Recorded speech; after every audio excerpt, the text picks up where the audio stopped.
Sesungguhnya sedekahnya seorang mukmin tazidu fil umri, bisa menambah umur panjang.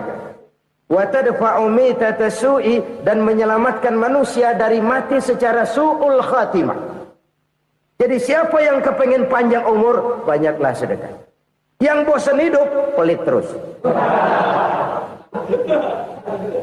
Sedekah menambah panjang umur dan menyelamatkan manusia dari mati secara su'ul khatimah.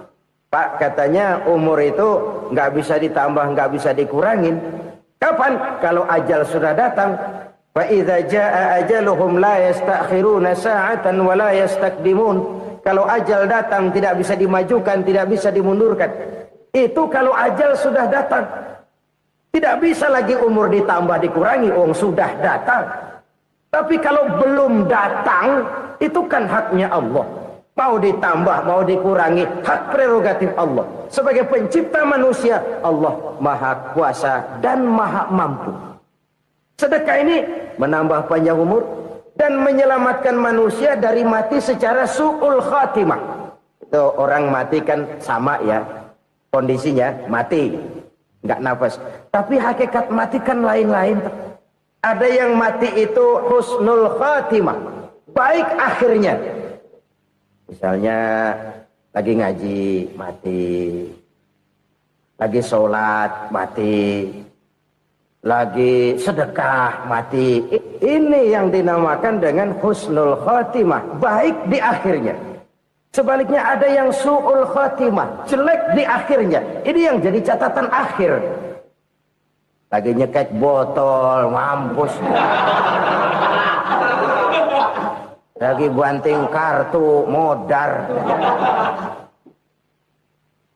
Su'ul khatimah, jelek pada akhirnya. Sedekah menyelamatkan manusia dari mati secara su'ul khatimah. Dan kita semua kepengen mendapat husnul khatimah, jauh dari su'ul khatimah.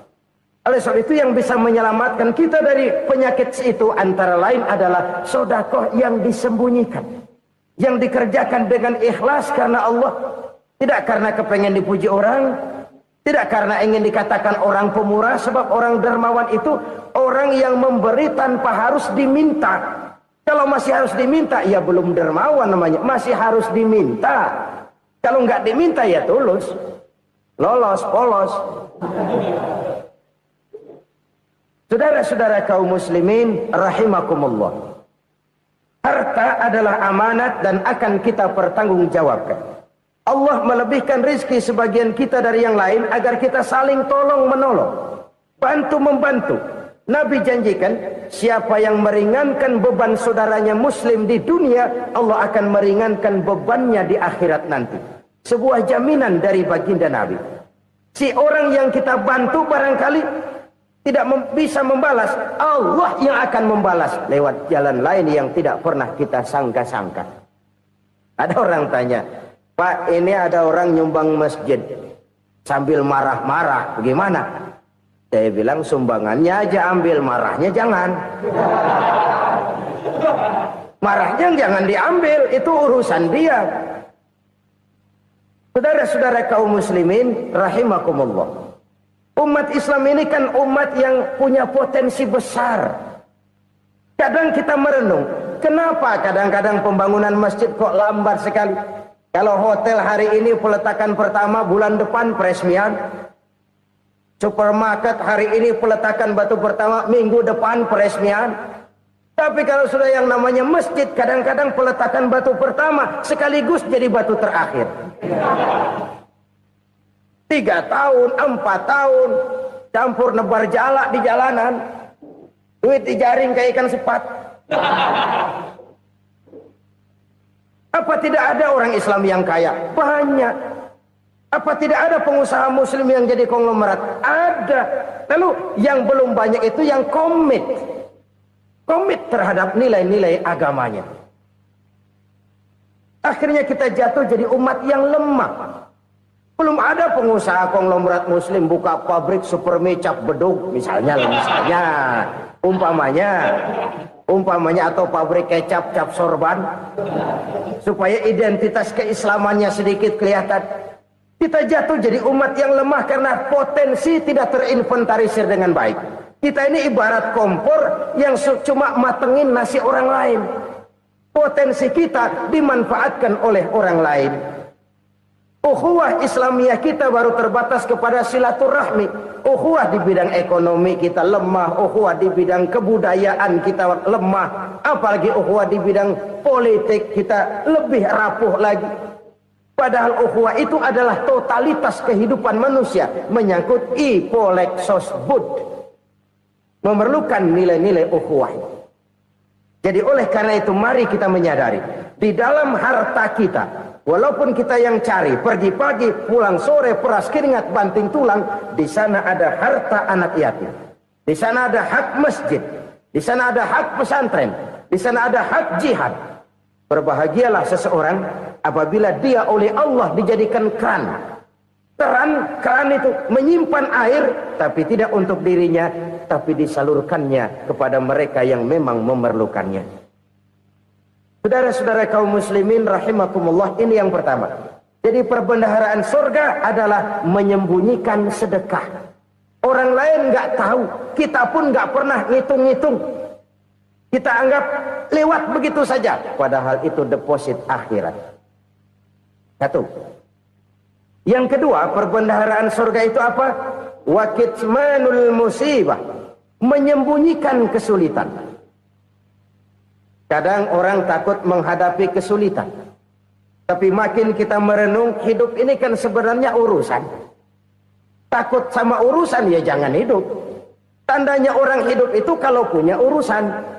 Urusan melupakan problem. Problem sering menimbulkan kesulitan. Kesulitan bukan untuk ditakuti, tapi untuk diatasi dan dicarikan jalan keluarnya. Siapa sih orangnya yang gak pernah sulit-sulit? Makin tinggi status sosialnya, makin gede urusannya. Makin tinggi kualitas imannya, makin berat tingkat kesulitannya. Cuma memang yang namanya enak itu seperti pelangi. Biang lala itu nggak pernah di atas kepala kita, di atas kepala orang melulu. Lu sih enak lu, kata kita. Dia juga bilang yang enak kan lu. Pelangi itu nggak pernah di atas kepala kita. Kata tukang beca, aduh enak ya naik Mercy. Kata tukang beca, apa yang di dalam mobil Mercy? Aduh enak bener tukang beca, di jok ngeringkuk ngorok pules bener. Saya kamar pakai AC sejuk, tempat tidur sutra, empuk, alga, spring bed, gula kulik nggak bisa pules kalau belum minum Valium, belum tidur. Enak bener tukang beca, di jok ngorok nggak tahu wetan kulon. Si tukang becak bilang yang di Mercy enak, yang di Mercy bilang tukang becak enak. Inilah enak. Nggak pernah di atas kepala kita. Di atas kepala orang lain melulu enak itu. Nah, saudara-saudara, yang merupakan perbendaharaan surga itu orang yang bisa menyembunyikan kesulitan. Baik pribadi ataupun rumah tangga. Nih terutama rumah tangga yang jadi soalnya. Kadang-kadang kita ini kalau senang, sebaliknya, kalau senang kita diam. Kalem aja, cuek. Banyak banget duit kita, bawaan diam aja udah. Malah ketemu orang takut. Tapi begitu susah, sekampung tahu. Padahal Nabi mengajarkan perbendaharaan surga itu menyembunyikan musibah, menyembunyikan kesulitan. Kalau enak, cerita sama orang-orang. Kalau nggak enak, rasain sendiri, tekan sendiri, atasin sendiri. Kita kan sebaliknya. Senang kita diam, asal lagi susah, paling tidak kita nyari teman buat cerita kesusahan. Siapa orangnya yang nggak pernah susah? Cuma soalnya bagaimana kita mengatasi kesusahan itu sendiri. Begitu juga misalnya kalau orang sudah berumah tangga, itu orang tuanya harus menjadi tempat dia cerita yang enak-enak saja. Yang nggak enak rasain berdua, selesaikan berdua, atasin berdua. Jangan dibalik. Asal senang diam, giliran susah saja. Maknya laporan. Terbalik. Bisa menjaga security informasi. Maka nama bayam keluar diam, malah seluitan. Enak amat lo makan daging ayam. Security informasi. Saudara-saudara kaum muslimin rahimakumullah.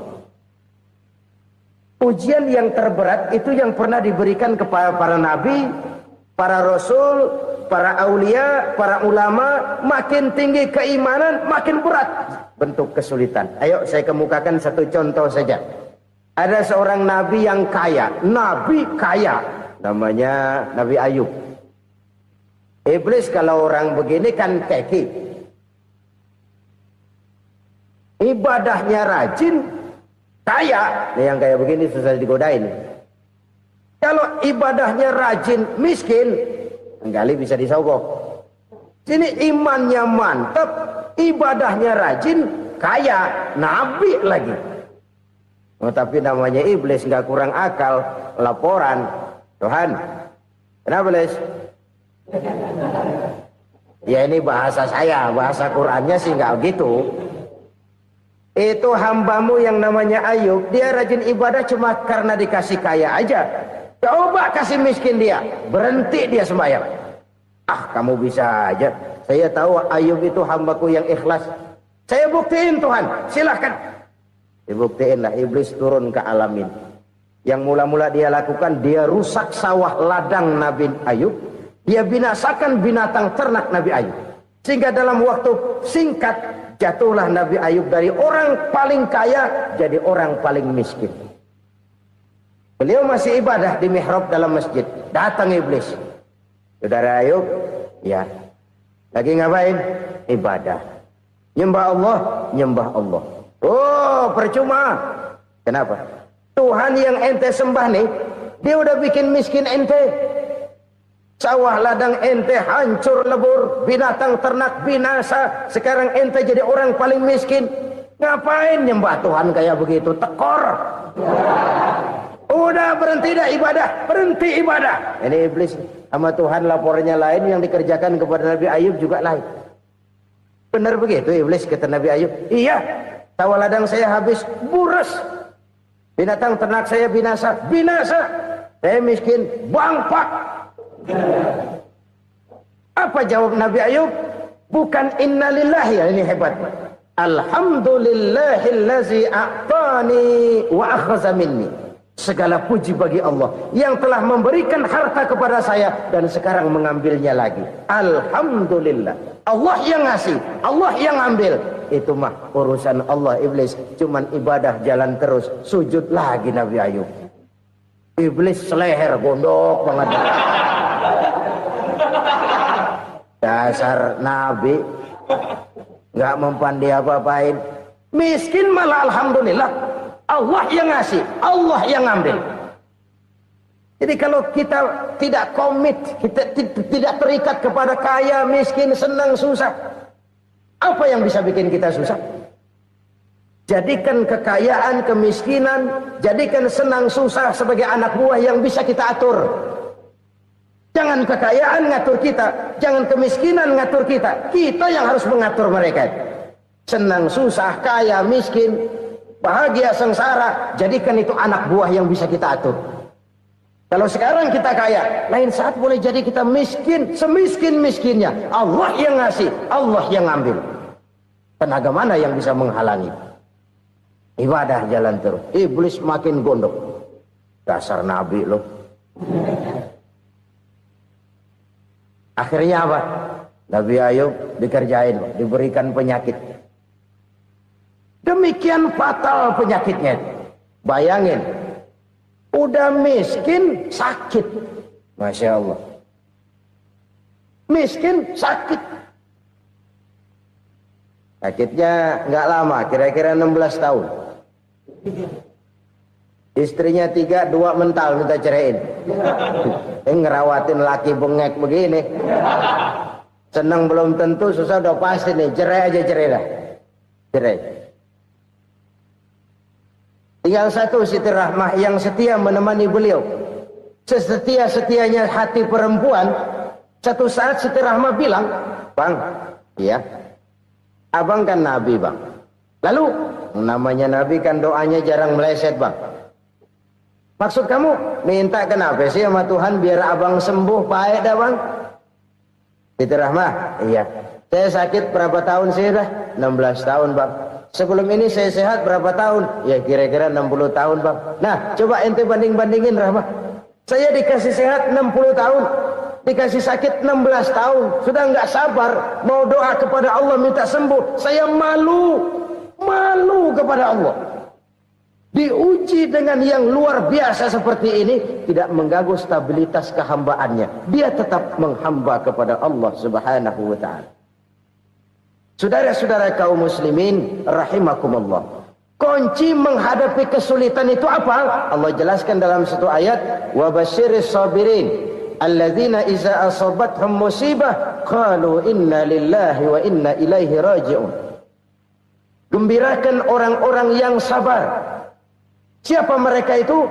Yang apabila mendapat musibah mereka kembali kepada keyakinan dasar. Segalanya dari Allah dan segalanya akan kembali kepada Allah. Ini konsepsi dasar dari sikap muslim dalam menghadapi berbagai kesulitan. Segalanya dari Allah, segalanya akan kembali kepada Allah. Kalau ini sudah kondisi dasarnya, maka kita akan lapang menghadapi kenyataan bagaimanapun pahitnya. Apakah itu namanya miskin, apakah itu namanya sakit, bahkan maut sekalipun. Maut sekalipun. Segalanya dari Allah, segalanya akan kembali kepada Allah. Ini sikap hidup, bukan sekedar ucapan. Kita kadang-kadang menjadikannya sebagai ucapan. Mulutnya sehingga berhenti, innalillahi wa inna ilaihi raji'un, tapi nangisnya terus gerung-gerungan. Bukan itu, ini kesadaran moral. Kalau segalanya dari Allah, segalanya kembali kepada Allah, kan sebenarnya cuma nunggu giliran. Hari ini saya nyembayangin dia, entah hari apa saya disembayangin orang. Hari ini saya antar dia ke kubur, entah hari apa orang nganterin saya ke kubur. Hari ini saya tahlilkan dia, entah nanti kapan orang tahlilkan saya. Segalanya dari Allah, segalanya akan kembali juga kepada Allah. Oleh sebab itu saudara-saudara, kesulitan bukan untuk ditakuti. Kesulitan justru untuk diatasi, dicarikan jalan keluarnya. Dan tidak ada orang yang tidak pernah mendapat kesulitan. Tidak ada. Semakin tinggi status sosial, semakin tinggi kualitas keimanan, semakin besar juga tingkat kesulitan. Hanya saja bagaimana cara kita mengatasinya. Dan Al-Quran menyatakan, inna ma'al usri yusra. Di balik kesulitan itu pasti ada kemudahan. Roda itu berputar. Karena itu Rasulullah sallallahu alaihi wasallam mengingatkan kepada kita, ta'arraf ila Allah fir raha ya'rifka fis syiddah. Ingatlah kepada Allah di waktu kamu senang, supaya Allah ingat kepada kamu di waktu kamu susah. Kalau waktu senang kita ingat kepada Allah, kita susah, Allah tidak akan meninggalkan kita. Tapi kalau waktu senang kita jauh dari Allah, sujud tidak sempat, dengan masjid jauh, ketika senang kita lupakan Allah. Nanti begitu kita susah, Allah lupakan kita. Dan itu menyakitkan. Oleh karena itu orang-orang tua kita dulu bilang, kalau lagi sehat ingat-ingat lu bakal sakit nanti. Kalau lagi kaya ingat-ingat satu saat kita bakal jatuh miskin. Bahkan kalau lagi muda ingat-ingat kita bakal tua. Dan yang terpenting, kalau lagi hidup ingat-ingat kita bakal mati. Saudara-saudara kaum muslimin rahimakumullah. Jadi yang kedua yang merupakan perbendaharaan surga, menyembunyikan musibah. Saudara-saudara kaum muslimin rahimakumullah. Hal ketiga yang merupakan perbendaharaan surga adalah wasilatur rahmi. Orang yang suka bersilaturahmi. Sebagaimana yang kita maklum bahwa manusia adalah makhluk yang disebut zon politika. Makhluk sosial yang tidak mungkin hidup sendiri-sendiri. Betapa dan siapapun kita memerlukan orang lain. Bodoh betul manusia kalau tinggal di tengah masyarakat tapi tidak mau bermasyarakat. Merasa hebat sendiri, pintar sendiri, gagah sendiri, kaya sendiri. Mungkin kalau mati juga ngubur sendiri. Jangankan kita di sini. Di sorga saja Nabi Adam waktu sendirian bengong melulu, mondar mandir. Allah tegur dam sepi dam. Ya ini kalau bahasa saya. Iya Tuhan sepi ini nggak ada coret-coretan pisan ini. Diciptakan Siti Hawa, baru anteng Nabi Adam. Itu di surga. Cobalah. Umpamanya saudara tinggal di Jakarta nih. Kayak bener. Apaan aja di Jakarta punya saudara dah. Jembatan Semanggi ambil. Monas, Buntel bawa pulang. Hotel-hotel ambil semua. Cuman tinggal di Jakarta sendirian. Apa enaknya? Betapa dan siapapun kita perlu orang lain. Tidak ada seorang pun yang bisa memenuhi kebutuhan hidupnya secara sendiri-sendiri. Nah, Islam telah menyelamatkan manusia dari ras diskriminasi. Mengikat manusia dengan persaudaraan yang berlandaskan kepada akidah. Karena itu dianjurkan bersilaturahmi. Bahkan Nabi menyatakan, Man arada ayyubsata lahu fi rizkihi wa yunsa'a fi atharihi falyasil rahimah. Siapa yang kepengen diluaskan rezekinya dan dipanjangkan usianya, banyaklah ia bersilaturahmi. Siapa yang kepengen dimudahkan rezekinya, hendaknya ia banyak bersilaturahmi. Kalau banyak teman, kesulitan kan paling tidak ada tempat cerita. Udah susah, sendirian kita pikirin diri, nggak ada tempat tukar pikiran. Cepet banget sama bengek. Dilawan sendiri. Nah, secara makro kita bisa berkata, tidak mungkin ada kemenangan kalau tidak ada kekuatan. Tidak ada kekuatan kalau tidak ada kesatuan dan persatuan. Tidak mungkin ada kesatuan dan persatuan tanpa semangat silaturahmi. Kalau umat Islam mau menang, dia harus kuat. Kalau umat Islam mau kuat, dia harus bersatu. Kalau umat Islam mau bersatu, dia harus membudayakan silaturahmi ini. Bahkan sampai-sampai kata Nabi, kalau bisa cari nilai tambah. Apa? Silman qata'ak. Bersilaturahmilah kau kepada orang yang marah denganmu. Masya Allah, indahnya ajaran agama kita. Orang yang marah pun kepada kita, kata Nabi, kalau bisa bersilaturahmilah kepadanya, kepada orang yang marah itu. Di situ nilai tambah. Cuman jujur nih hadis, ngucapinnya gampang, ngamalinnya yang berat banget. Orang marah sama kita disuruh silaturahmi, ada apa malu? Lu marah, ada gua marahan lagi. Tunggu pikirin. Saudara-saudara kaum muslimin rahimakumullah. Tapi ini yang diajarkan, bahkan ini yang dicontohkan oleh baginda Rasul. Bagaimana begitu mudah, misalnya satu saat Abu Jahal ini ngatur strategi bagaimana bikin Muhammad celaka. Dia gali lubang di depan tempat tidurnya. Dia tutupin daun korma. Terus dia panggil seseorang, ke sini. Kasih tahu Muhammad, pamannya sakit keras, minta ditengokin. Berangkat orang ini ke sana. Muhammad, labbaik. Pamanmu sakit keras, dia minta ditengokin. Baik, saya akan datang menjenguk beliau. Berangkatlah Nabi ke rumah Abu Jahal tanpa prasangka apapun. Abu Jahal udah pasang setil. Selimut 3 rangkap setengah dipakai. Persis kayak orang meriang. Tapi sembari ngintip dari balik selimut. Begitu Muhammad buka pintu, nah, masuk perangkap nih. Muhammad jalan menuju tempat pembaringan. Makin lama makin dekat, makin lama makin dekat. Makin dekat ke lubang yang dipasang oleh Abu Jahal itu. Dalam hati Abu Jahal, terus dah jatuh, mampus dah lo ini. Mampus lo hari ini. Apa yang terjadi? Malaikat Jibril datang. Muhammad, pamanmu cuma pura-pura sakit. Di depan tempat tidurnya ada lubang perangkap supaya kamu jatuh ke situ. Sudah, kamu pulang. Balik kanan Nabi. Sudah hampir jatuh ke lubang, balik kanan, pulang. Bayangin kecewanya Abu Jahal. Muhammad dikit lagi, Muhammad dikit lagi. Enggak, paman, saya pulang aja. Emosi bangun dari tempat tidur, enggak sadar kalau lagi pura-pura sakit. Lompat ngejar Nabi, dia lupa dengan lubang yang dia gali. Pusrak, nyemplung sendiri ke dalam lubang.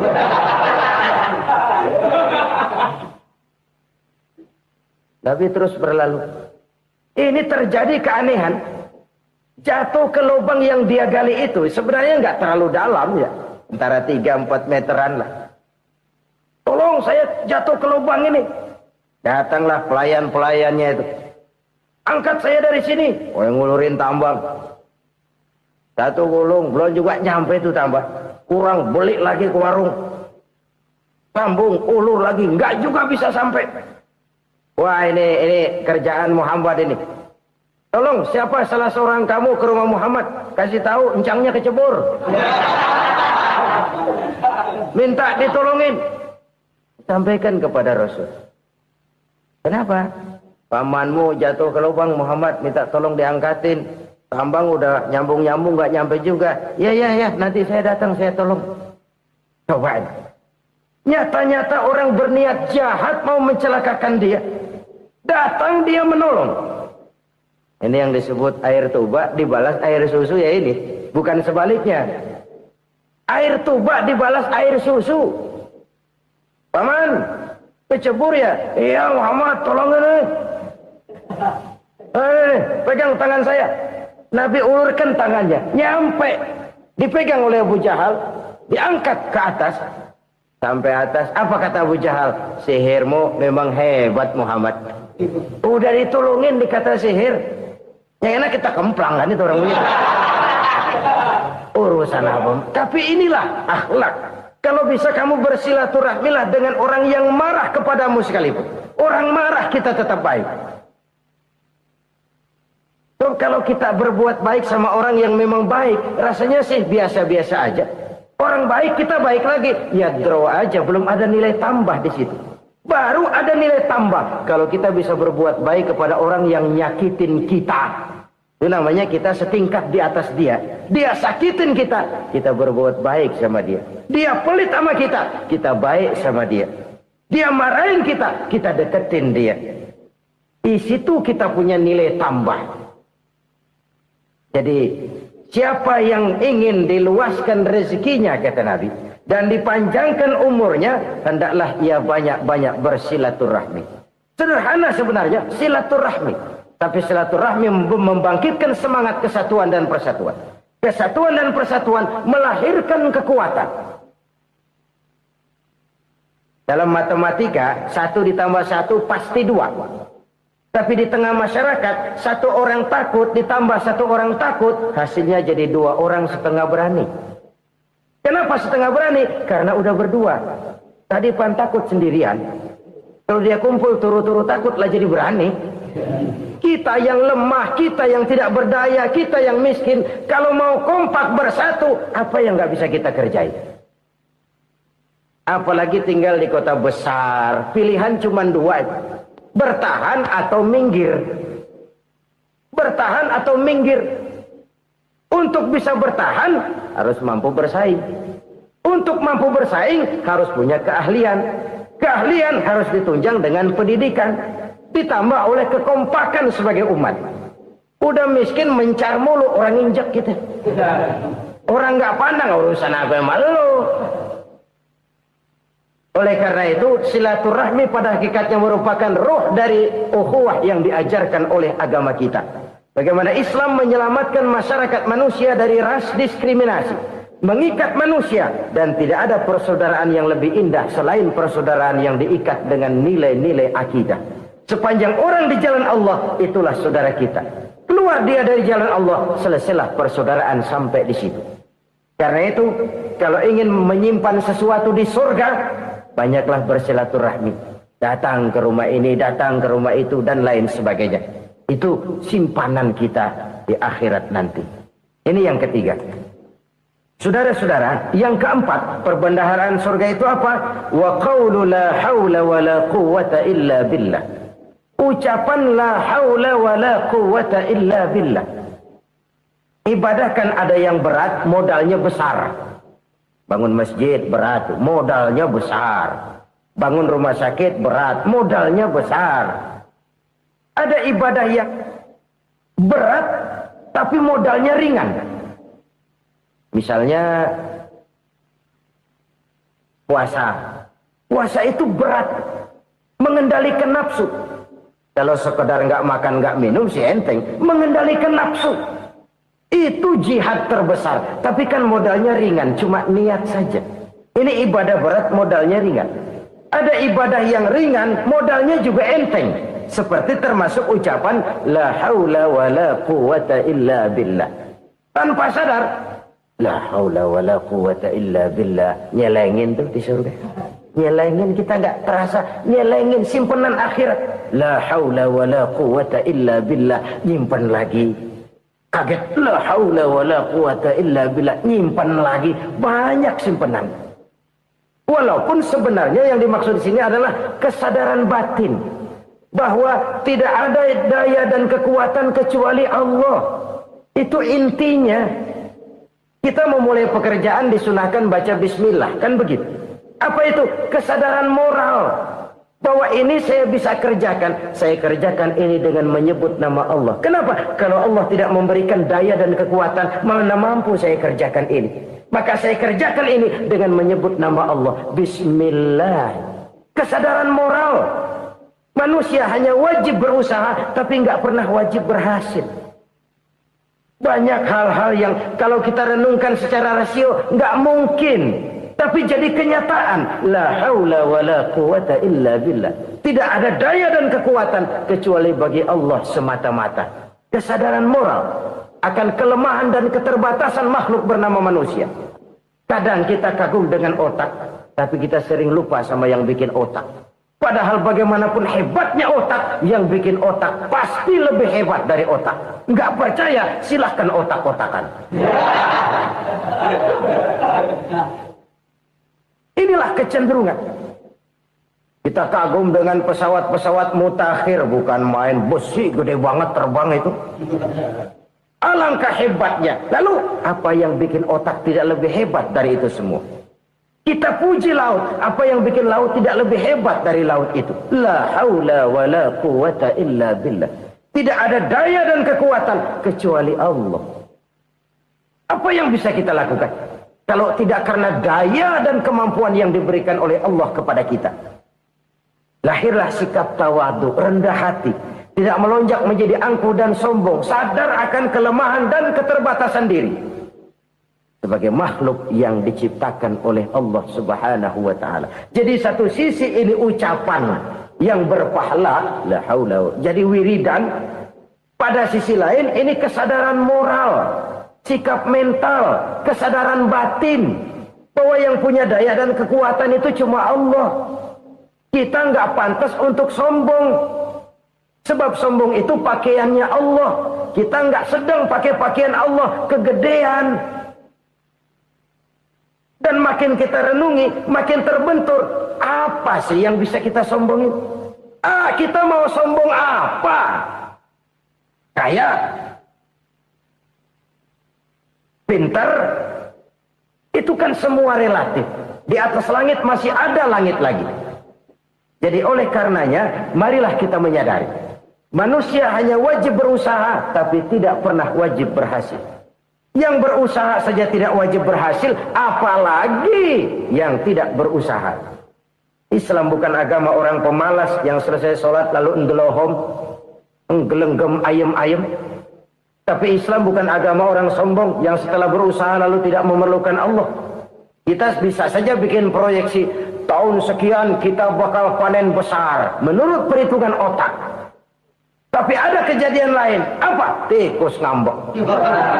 Habis itu dimakanin tikus, panen gagal. Proyeksi rasional gagal oleh tikus-tikus yang ngambek itu. Bisa saja terjadi. Tahun depan kita panen besar. Urung. Kenapa? Musim panas panjang. Dan sekarang ini koran-koran bikin berita musim mengalami penyelewengan. Bukan cuma manusia yang nyeleweng sekarang. Musim pakai nyeleweng.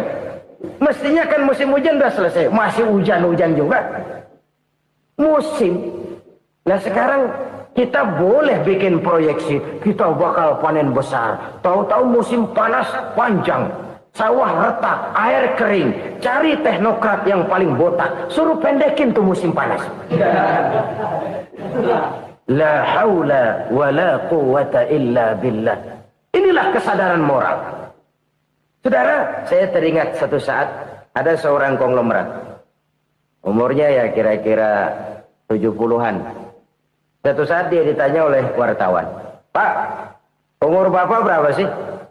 Ya paling 10 tahun. 10 tahun? 10 tahun? Anak Bapak berapa orang? Satu. Satu saja? Satu. Harta Bapak berapa? Ya paling-paling bangsa 7 juta kali. 7 juta? Iya. Pak, kenapa Bapak bohongi saya? Bapak punya buku biografi. Koran-koran, majalah-majalah banyak memuat cerita riwayat hidup Bapak. Saya tahu umur Bapak 70. Kenapa bilang cuma 7 tahun?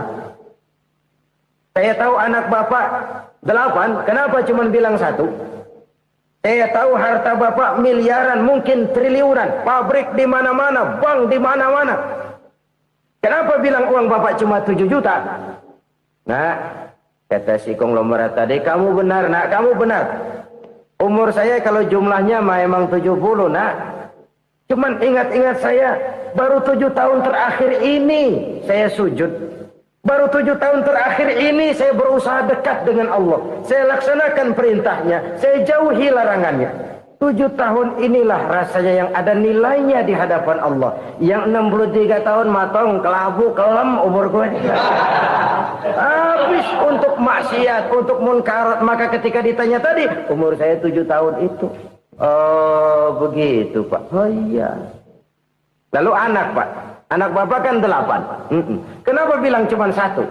Nah, kalau jumlah hitungannya memang anak saya 8. Tapi dari 8 orang ini rasanya cuma 1 nih. Yang bakal jadi buah hati, belahan jantung. Pelanjut cerita, penerus sejarah. Bakal jadi anak soleh yang akan mendoakan saya. Cuma 1 rasanya anak saya ini yang bakal jadi buah hati saya. Besar-besaran saya. Yang akan mendoakan di kubur saya. Yang akan mendoakan di akhirat saya. Yang 7 orang mana? Masya Allah, yang atuh tenggeng. Yang atuh nyekek botol mulu. Yang atuh nggak karu-karuan.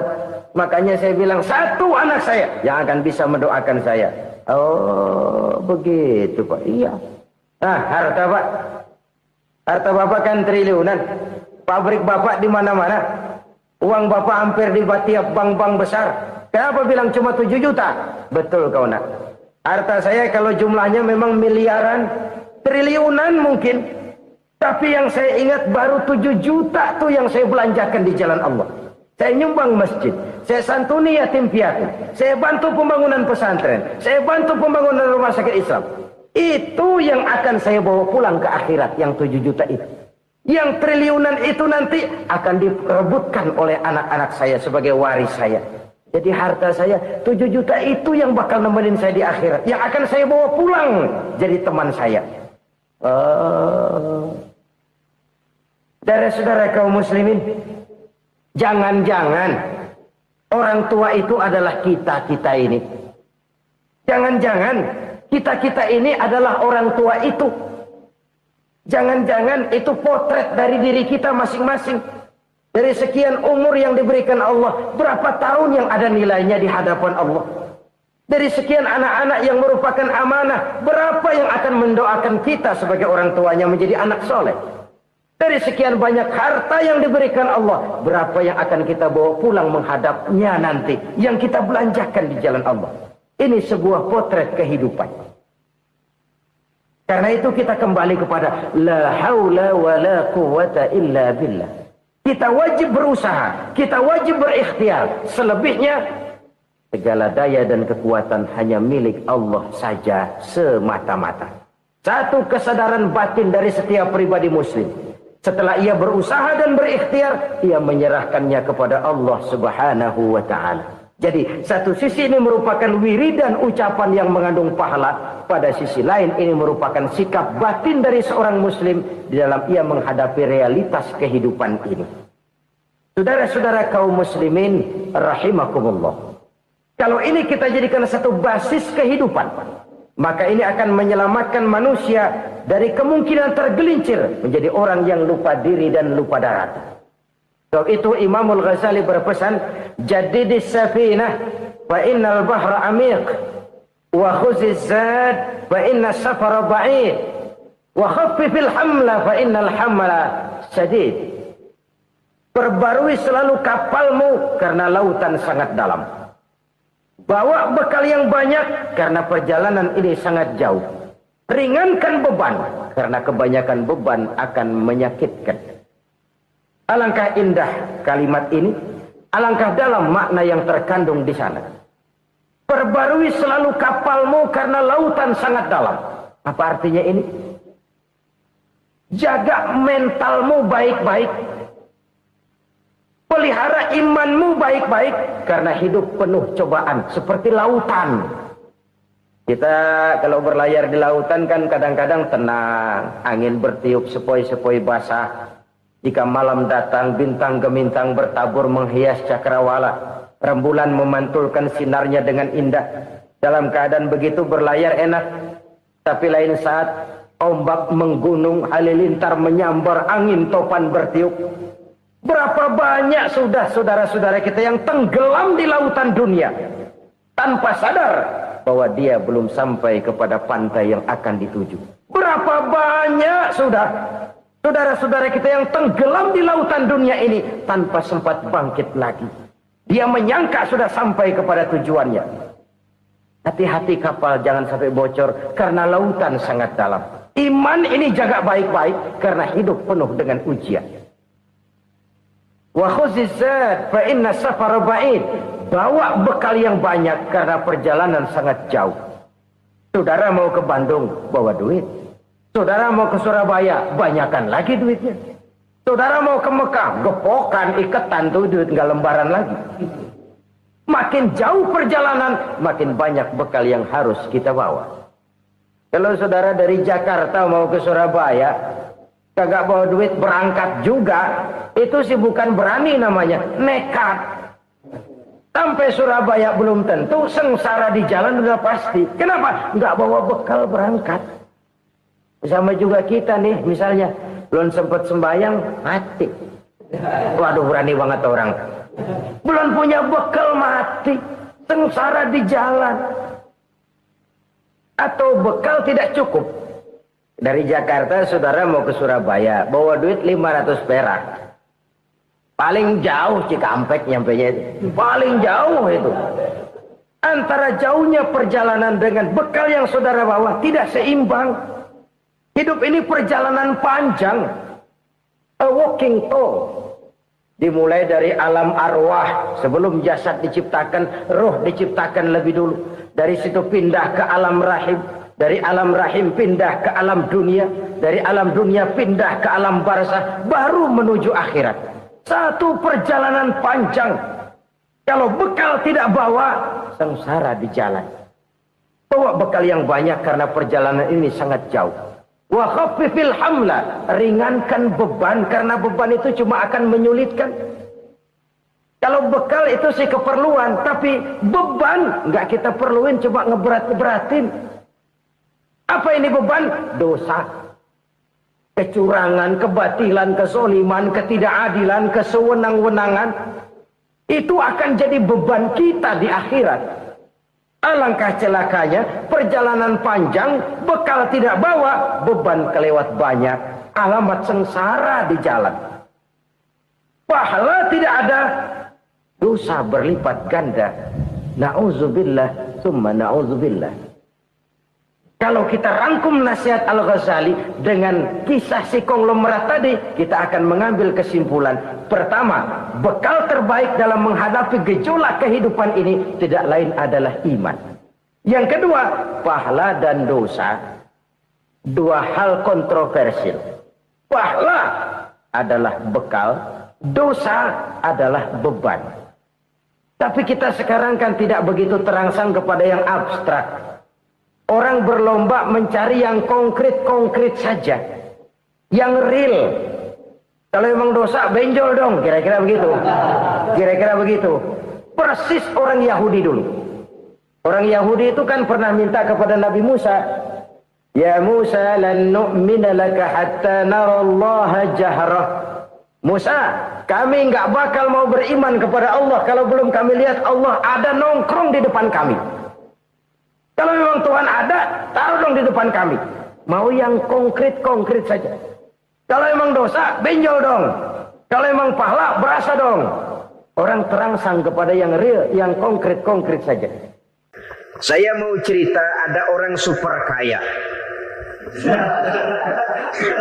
Namanya Aristotle Onesius, Raja Tanker Yunani. Dia punya kapal tanker saja konon sampai 11 banyaknya. Punya perusahaan penerbangan yang disebut Olympic Airlines. Punya hotel di berbagai kota besar di dunia ini. Sejak dari New York, London, Paris, Rome dan sebagainya. Bahkan punya pulau yang dia namakan Pulau Scorpio. Ini kan namanya sudah kaya nggak tanggung-tanggung. Punya pulau. Nah, dia punya 2 orang anak. Yang satu laki-laki namanya Alexander. Yang satu perempuan namanya Maria Onesius. Seluruh harapannya tertumpah kepada anak lakinya Alexander ini, yang akan meneruskan usahanya, meneruskan kekayaannya, meneruskan dinastinya. Apa yang terjadi? Ternyata anak yang dia harapkan yang bernama Alexander ini mati muda dalam kecelakaan pada waktu dia olahraga. Apa olahraganya? Namanya olahraga anak orang kaya, golongan jet set. Olahraganya olahraga pesawat terbang. Jatuh. Ya, nggak kaput, habis mati. Tinggal satu anak perempuannya, Maria Onesius. Tapi anak perempuan ini juga malah urakan. Terakhir dia pacaran, bahkan kemudian kawin sama orang Rusia. Rupanya Aristotle Onesius ini broken. Kekayaannya yang berlimpah ruah, perusahaannya yang begitu banyak, siapa yang akan meneruskan? Siapa yang akan menggantikan? Sampai kemudian dia mengurung diri di Pulau Scorpio dan mati di sana secara mengenaskan. Seorang multi-jutawan, seorang yang super kaya, mati menyendiri di pulau sepi. Ibarat kata pepatah, anak ayam mati di lumbung. Bukan kekurangan makanan, keurugan makanan. Begitu kehidupan Aristotle Onesius. Dan banyak orang-orang yang sudah demikian kaya sampai dibingungkan oleh kekayaannya sendiri. Telusurilah kehidupan David Rockefeller misalnya, Henry Ford misalnya, Adnan Khashoggi misalnya. Multi jutawan yang kadang-kadang dibuat keder oleh kekayaannya sendiri. Pantas ketika Imam Ali ditawarkan orang, ya Ali, kalau kepadamu disuruh pilih ilmu atau harta, kau pilih mana? Ya jelas pilih ilmu dong. Kenapa? Pertama, ilmu kalau kita berikan kepada orang lain tambah. Tapi harta kalau kita berikan kepada orang lain kurang. Saudara punya uang 10.000, dibagi orang 5.000, jelas uang saudara berkurang. Tapi saudara punya ilmu diberikan kepada orang lain bisa, saudara pun makin mantap. Tidak lantas jadi bodoh karena ngajarin orang. Saudara bisa Fatihah lalu mengajarkan orang Fatihah. Orang bisa, saudara pun makin hafal. Tidak lantas setelah diajarin orang ilmunya hilang. Begitu datang dia minta orang, tolong ajarin saya Fatihah. Udah habis, nggak ada.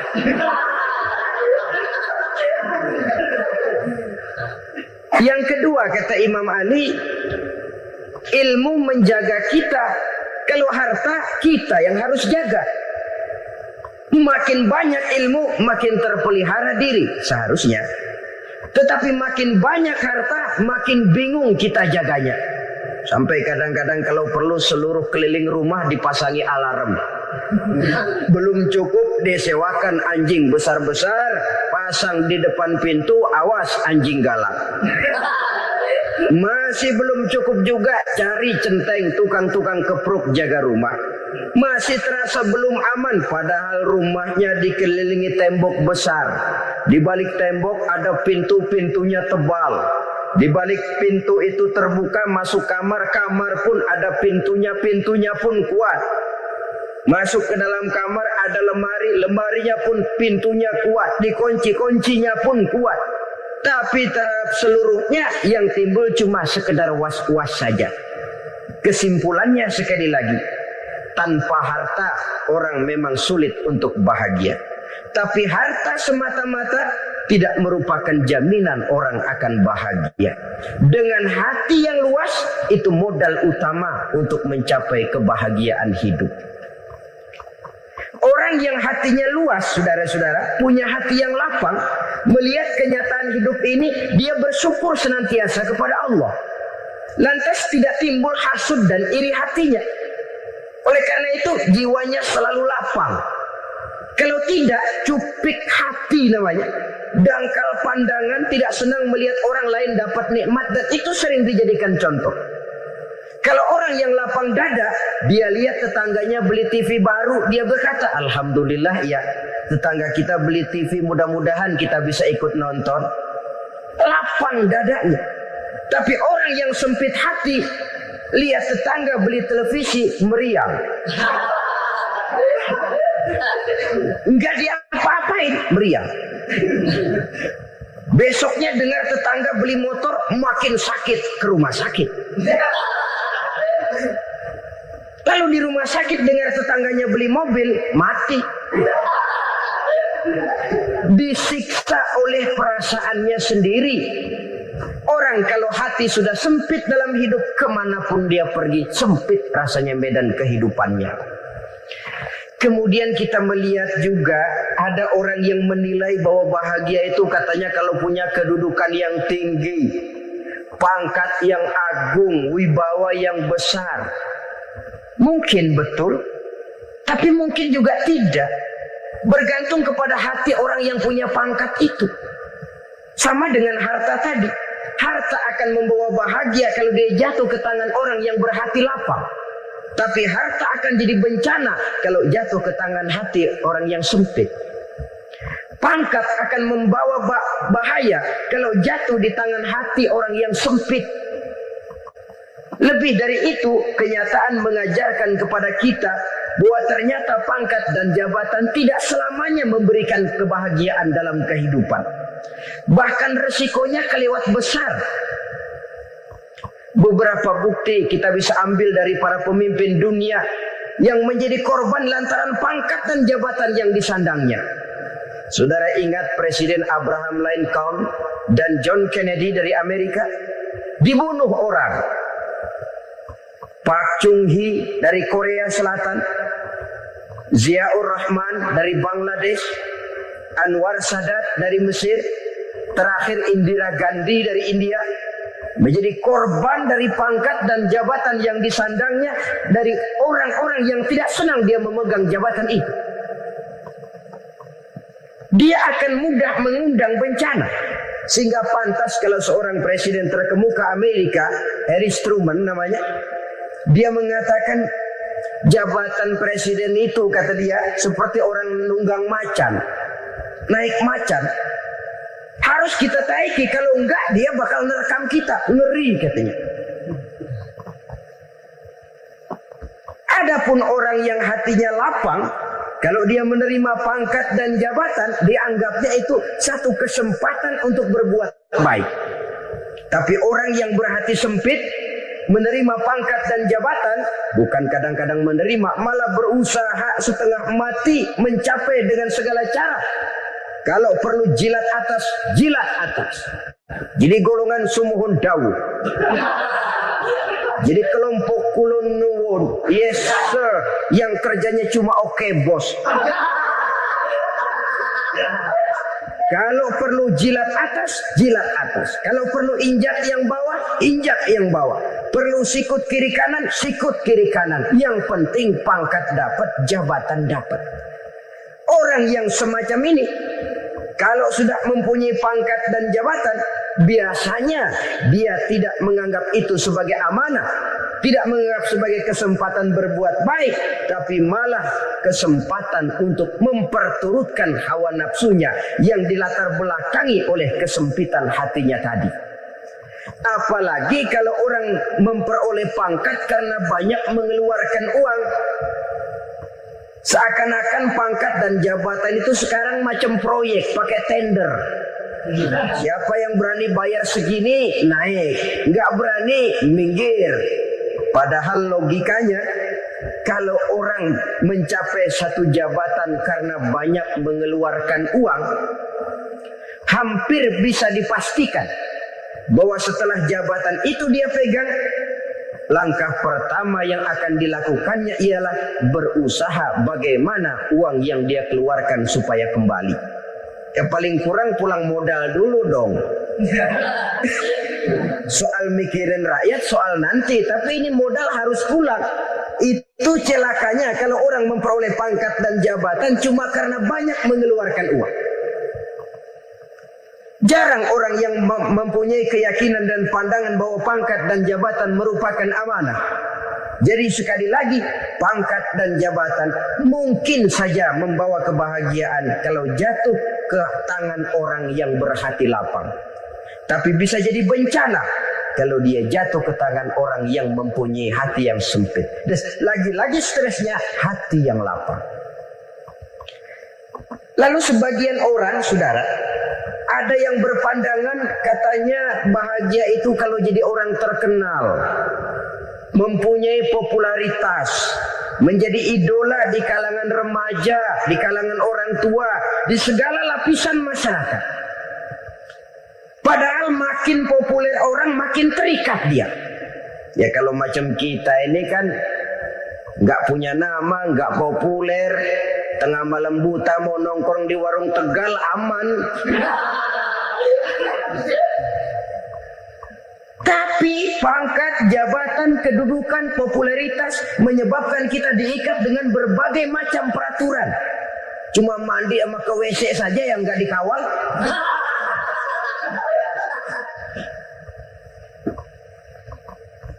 Benarkah popularitas, ketenaran membawa kebahagiaan? Mungkin. Ya, tapi mungkin juga tidak. Kenapa? Banyak orang-orang populer yang mengakhiri hidupnya secara tragis. Kita ambil beberapa nama. Di Amerika tahun 60-an ada bintang seksi paling terkenal yang dijuluki sex bomb. Bom seksi. Sampai sekarang jadi legenda, namanya Marilyn Monroe. Singkatan dobelnya itu inisialnya MM, Marilyn Monroe. Terkenal, top, sampai dia mati tahun 62. Namanya sekarang masih saja dibicarakan orang. Kenapa dia bunuh diri? Tidak punya hartakah dia? Banyak. Kurang populerkah dia? Seluruh dunia mengenalnya. Sejak rakyat kecil sampai pejabat tinggi dia punya hubungan. Kenapa? Jenuh. Dia terlahir dalam keadaan yatim.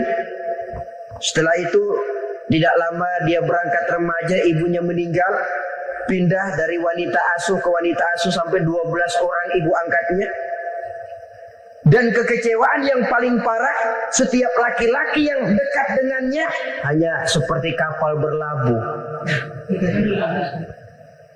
Datang dan pergi silih berganti. Padahal dia merindukan seseorang yang bisa melindungi hidupnya. Dia rindukan itu dan dia tidak pernah menemukan. Itu yang akhirnya menyebabkan dia minum pil tidur kelewat dosis. Minum obat tidur kebanyakan. Ya tidur terus sampai sekarang.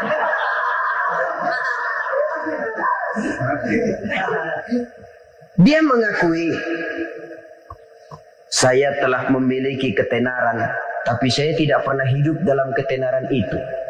Saya pandai main sandiwara, tapi saya ingin hidup dalam alam yang real sebagaimana umumnya orang. Itu yang dia rindukan. Menyusul jejak yang namanya Marilyn Monroe ini, Billie Holiday, saudara kenal tentu. Di rumah sakit dirawat. Dia juga minum obat overdosis, mati lagi. Jimi Hendrix minum obat tidur overdosis kelewat batas, mati lagi. Lalu yang menghanyutkan diri di danau, Janis Joplin dan Brian Jones. Ini orang-orang populer, orang-orang terkemuka yang mengakhiri hidup secara tragis. Bukan karena tidak terkenal, mungkin karena sudah saking terkenalnya. Contoh paling belakangan, Bruce Lee. Wah, ini tukang-tukang keprok tentu kenal siapa dia. Sampai sekarang pun tabir kematiannya masih merupakan misteri. Dan yang masih hidup juga menunjukkan gejala yang aneh. Michael Jackson, rumahnya di Beverly Hills itu dijaga sedemikian rupa, dan dia selalu curiga kepada setiap makanan harus steril, bersih dari segala macam kimia. Kemana dia pergi, itu tukang-tukang kepruk sudah selalu menjaga dan mengawal, dan dia seakan takut menunjukkan mukanya yang asli. Hingga kalau tampil ke tengah di luar show, dia kadang memakai pakaian yang tidak menunjukkan dia yang sebenarnya. Takut dikenali orang.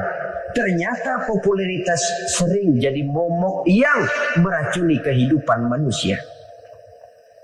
Oleh karena itu, benarlah junjungan kita pada saat beliau mengajarkan orang akan bahagia kalau dia mempunyai hati yang lapang.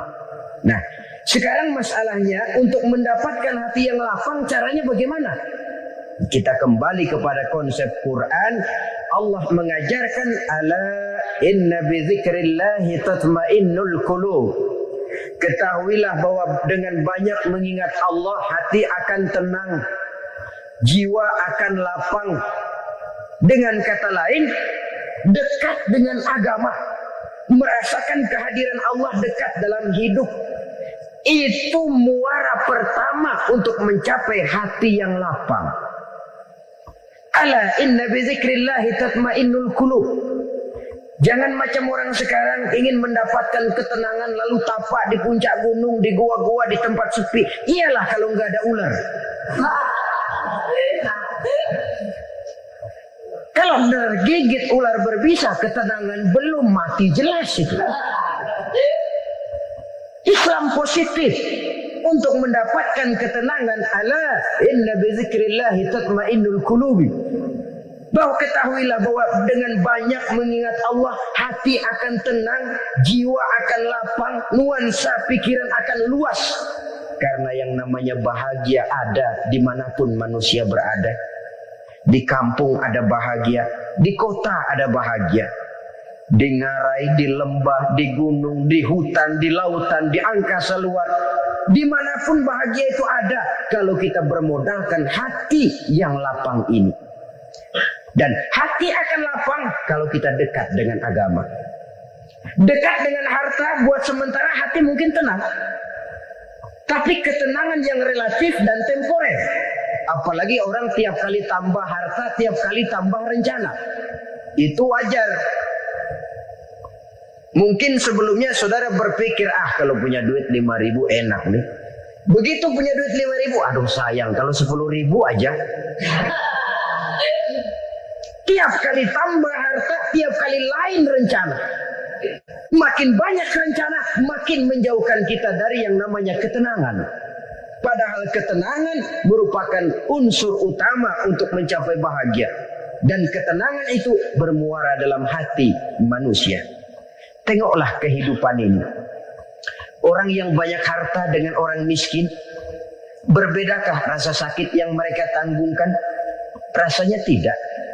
Walaupun si kaya tidur di kasur empuk berselimutkan sutra mahal, sementara si miskin meringkuk di balai bambu yang keras dan kasar. Apabila maut datang, dia juga tidak pernah pilih bulu. Maut datang menjemput si kaya di singgasana keemasannya, dikelilingi oleh para pengasuh, dayang dan idang serta para pengawal.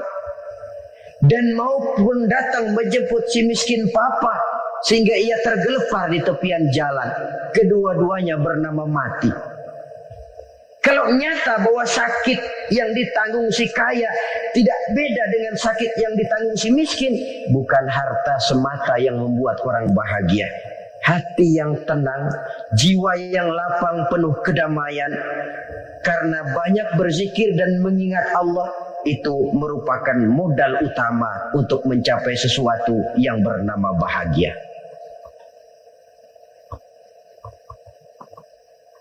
Saudara hadirin yang saya hormati, inilah yang pertama dari 4 ciri yang digambarkan oleh Nabi tentang tanda-tanda orang bahagia. Dan harus berangkat dari yang pertama ini, hati yang lapang. Ini yang harus kita miliki lebih dahulu. Baru nanti akan menyusul kepada poin yang ketiga, kedua, dan selanjutnya. Sebab kalau hati sudah terisi dengan jiwa yang lapang, seluruh persoalan insya Allah akan bisa kita atasi dengan sebagaimana mestinya. Yang kedua sekarang, tanda orang bahagia menurut baginda Nabi, markabun syariah. Orang bahagia itu kata beliau punya kendaraan biar cepat asal lancar. Artinya kemana dia mau pergi mudah. Apa maksud hadis ini? Kalau kita kaji lebih dalam, kendaraan itu kan alat transportasi. Transportasi tidak lain adalah usaha memudahkan komunikasi. Pindah dari situ kepada teori bahwa manusia adalah zon political, makhluk bermasyarakat yang tidak bisa memenuhi kebutuhan hidupnya secara sendirian. Kita memerlukan keberadaan orang lain dalam kehidupan ini. Untuk memakai baju saja kita sudah perlukan petani yang tanam kapas, pabrik yang memintal kapas jadi benang, pabrik yang menenun benang jadi kain, sampai kepada mesin jahit, sampai kepada tukang jahit. Itu cuma untuk memakai pakaian saja. Tidak seorang pun di antara kita yang sanggup memenuhi kebutuhan hidupnya secara sendiri. Kita perlu orang lain. Maka kebebasan dalam arti mutlak, kebebasan tanpa batas, itu tidak mungkin ada dalam kehidupan. Karena kita mengadakan yang disebut interaksi sosial. Setiap kegiatan kita tentu melibatkan orang lain. Menurut kita barangkali kita bebas jalan di jalan raya semaunya. Tapi orang lain berkendaraan pun merasa bahwa ini ada juga jalan haknya. Dan begitu selanjutnya. Oleh karena itu, maksud dari kendaraan yang cepat ini adalah khulata'uhu ma'as solihin. Lingkungan pergaulannya terdiri dari orang-orang soleh. Pergaulannya luas. Kemana dia pergi ada temannya. Kesulitannya ada tempat dia cerita. Dan kesulitan kalau sudah diceritakan kepada orang lain, taruh kata orang itu tidak bisa menolong, namun menceritakannya kepada orang yang kita percayai, kan paling kurang sudah mengurangi beban jiwa, mengurangi tanggungan batin, merasa masih ada tempat kita cerita. Maka lebih baik orang awam yang mau bergaul ketimbang orang setengah alim tapi ngunci pintu. Sebab nantinya akan timbul sikap picik, cupik pandangan, dan tidak luas menghadapi kenyataan dalam kehidupan ini. Namun yang harus kita garis bawahi, pergaulan memang mesti luas. Namun jangan sekali-kali lupa bahwa pergaulan sangat besar pengaruhnya dalam ikut membentuk kepribadian manusia. Sehari-hari bisa kita bilang, kalau kita dekat sama tukang minyak wangi, sekalipun nggak dibagi minyaknya, baunya tentu dapat. Betul? Tapi dekat sama tukang elas, walaupun nggak kena apinya, asapnya mesti kena. Kalau Syauqi mengatakan lebih jelas lagi, man asyaral asrafa asa musyarrafan wa muasyiral anzali ghairu musyarrafin. Awalam taral jildal hakira muqabbalan bisagri lamma sara jildal mushaf. Siapa yang bergaul dengan orang mulia, dia bakal ikut menjadi mulia. Tapi siapa yang berteman dengan orang hina, dia tidak bakal ikut menjadi mulia. Tidakkah kau lihat, kata Syauqi, kulit kambing yang hina pun dicium orang ketika menjadi kantong Quran. Kulit kambing hina, kalau dia sendirian gak ada yang mau cium. Tapi begitu dia bergaul dengan Quran, menjadi kantong Quran, dipakein minyak wangi, ditaruh di tempat yang tinggi, mau diambil dicium dulu, dibawa dengan penuh hormat dan hati-hati. Kulit kambing yang hina lantaran berteman dengan Quran, numpang mujur. Tapi coba lihat kalau kulit kambing berteman dengan kayu, jadi beduk, habis. Zohor dikemplang, asar dipukul. Itu pun sedikit saja, cuma salah milih teman. Yang temannya Quran dihormati orang, yang temannya kayu lantaran jadi beduk, gelap-gelap subuh orang udah kemplangi.